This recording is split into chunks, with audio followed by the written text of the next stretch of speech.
মালদার রতুয়া ১ নম্বর ব্লকের দেবীপুর গ্রাম পঞ্চায়েতে বুধবার ছিল প্রধানের বিরুদ্ধে অনাস্থা ভোটের দিন। কয়েক মাস ধরে প্রধান সোনালী মণ্ডল চৌধুরীর বিরুদ্ধে দলের একাংশ এবং বিরোধী সদস্যদের মধ্যে অসন্তোষ বাড়ছিল। প্রায় ১ মাস আগে ব্লক প্রশাসনের কাছে আনুষ্ঠানিকভাবে অনাস্থা প্রস্তাব জমা দেওয়া হয়। সেই প্রস্তাবের ভিত্তিতেই এদিন তলবি সভা আয়োজন করা হয়।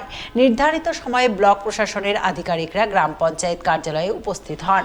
অপ্রীতিকর পরিস্থিতি এড়াতে মোতায়েন করা হয় রতুয়া থানার বিশাল পুলিশ বাহিনী।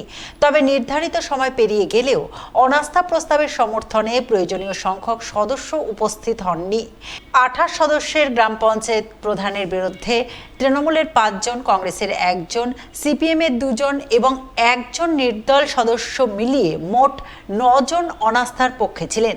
অন্যদিকে বিজেপির ৭ জন সদস্য রাজ্য নেতৃত্বের নির্দেশ মেনে ভোট প্রক্রিয়ায় অংশ নেননি।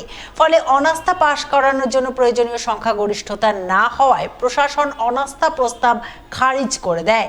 এর ফলে দেবীপুর গ্রাম পঞ্চায়েতের প্রধান হিসেবে সোনালী মণ্ডল চৌধুরী পদে বহাল থাকলেন।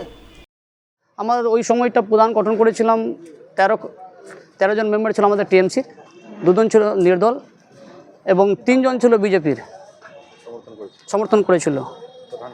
প্রধান সোনালী মণ্ডল চৌধুরী, ঠিকঠাক পঞ্চায়েত চলছিল।